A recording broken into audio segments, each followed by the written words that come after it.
미 새 안보 전략의 이후 비민주적 규정. 독일 동맹 위기 신중 대응. 미국 트럼프 행정부가 공개한 새로운 국가 안보 전략이 유럽 전역에 큰 충격을 던지고 있습니다. 해당 문건은 유럽연합 이후를 비민주적이며 쇠퇴하는 조직으로 규정하고 유럽 내 애국적 정당과 협력해 방향을 바꾸겠다는 구상을 드러냈습니다. 독일 정치권에서는 즉각적인 우려가 터져나왔습니다. 체데우의 노르베르트 리트겐 의원은 지금 처음으로 미국이 유럽의 편에 서 있지 않다는 사실을 마주하게 됐다 현 상황을 심각하게 분석했습니다. 유럽 정책 싱크탱크 ESI는 이번 전략을 놀라운 수준의 직설적 공격이자 1948년 이후 유럽 민주주의가 맞이한 최대 위기 규정했습니다.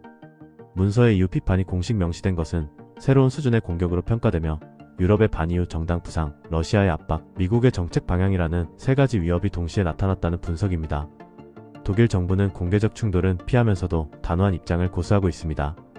요한 바데풀 외무장관은 독일은 성숙한 헌정 질서를 갖고 있으며 외부의 지침이 필요하지 않다고 밝혔습니다. 다만 안보 분야에서 미국 의존도가 높은 독일은 신중한 외교적 균형을 유지하며 관계를 근본적으로 흔들지 않으려는 분위기입니다. 한편 미국 문건에서 언급된 애국적 정당을 자신들로 해석한 독일의 극우 정당 AfD는 환영 입장을 밝혔습니다. 이번 미국의 새 안보 전략은 단순한 외교 마찰을 넘어 냉전 이후 미 유럽 관계의 근본을 흔드는 구조적 시험대가 될 전망입니다. 독일 파산 규모 10년 만에 최고치. 독일의 장기 경기 침체가 지속되면서 올해 파산 건수가 2014년 이후 최고치를 기록할 전망입니다. 기업 데이터 분석기관 크레디트 리폼은 올해 말까지 약 23,900개 기업이 파산을 신청할 것으로 추산했습니다. 크레디트폼의 베른트 피토 대표는 우리는 아직 정점에 도달하지 않았다며 기업과 가계 전반의 재정 건전성 악화를 경고했습니다. 특히 신용평가 지표에서 여러 산업의 지급 능력이 빠르게 악화하는 추세입니다. 파산 급증의 주요 원인으로는 해외 수요 감소, 고에너지 비용, 그리고 미국 관세와 중국 기업과의 경쟁 심화 등 복합적인 요인이 지목됩니다. 이는 독일의 수출 중심 제조업을 전방위적으로 압박하고 있습니다. 소매업 분야는 2,500개 매장이 1년 새 파산하는 등 폐업 러시를 겪고 있으며 의료 및 요양 분야에서도 높은 고정 비용 문제로 대형 파산 사례가 잇따르고 있습니다. 크레디트 리폼은 올해 전체 파산 규모를 약 13만 건으로 전망했으며 이는 기업 파산뿐 아니라 개인 파산, 자영업자 파산까지 모두 증가할 것임을 의미합니다. 전문가들은 파산이 부실 구조를 정리하는 기능도 있지만 건전한 기업까지 도산하는 전문성 붕괴를 우려하며 위기 극복이 시급함을 강조했습니다. 독일 난민정책 대폭 강화 법안 통과 안전 출신국 지정 간소화. 독일 연방하원이 5일 난민 및 이주 정책을 대폭 강화하는 법안을 통과시켰습니다. 이번 법안의 핵심은 연방정부가 연방참의원의 동의 없이 행정명령만으로 특정 국가를 안전 출신국으로 지정할 수 있도록 절차를 간소화한 것입니다.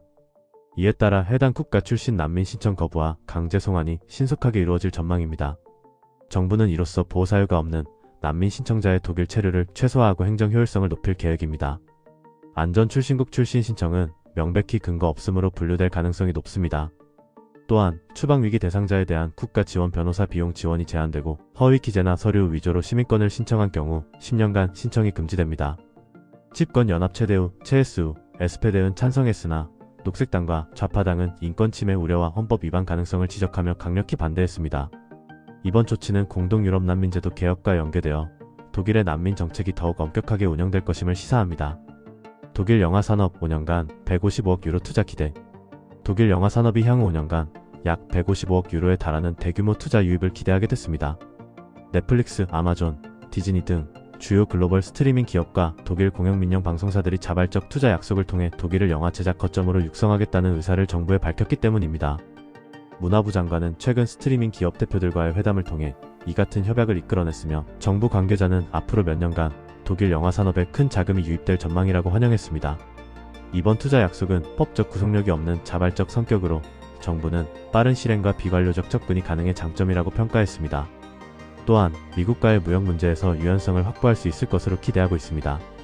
다만 정부는 2년 후 약속 이행 여부를 평가할 예정이며 만약 투자금이 실제로 투입되지 않을 경우 법적 규제 도입을 검토할 방침입니다. 독일 여성 교수 비율 30% 기록 20년 만에 2배 증가.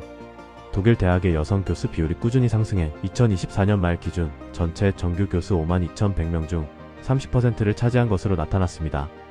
이는 2004년 14%에서 2배 이상 증가한 수치로 독일 학계의 20년간의 의미 있는 변화를 보여줍니다.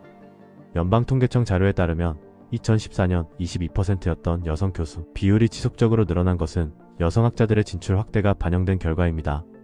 그러나 통계는 여전히 남아있는 구조적 문제를 동시에 드러냈습니다. 학문 경력의 초기 단계인 학부생 52%가 학위 취득자 53%에서는 여성이 다수를 차지합니다. 하지만 박사 46%를 거쳐 교수 자격 36% 단계로 갈수록 비율이 하락하며 최종적으로 교수직 30%에서 성비 격차가 두드러집니다. 전공별 편차도 극명하여 인문학 44%이나 예술 분야 39%에 비해 공학 분야는 여성 교수 비율이 단 17%로 가장 낮았습니다. 여성 비율이 확대되고 있음에도 불구하고 고위학계에서의 성별 불균형은 여전히 뚜렷하며 육아 연구 병행 지원 및 대학 인사 관행 개선이 시급한 과제로 남아 있습니다.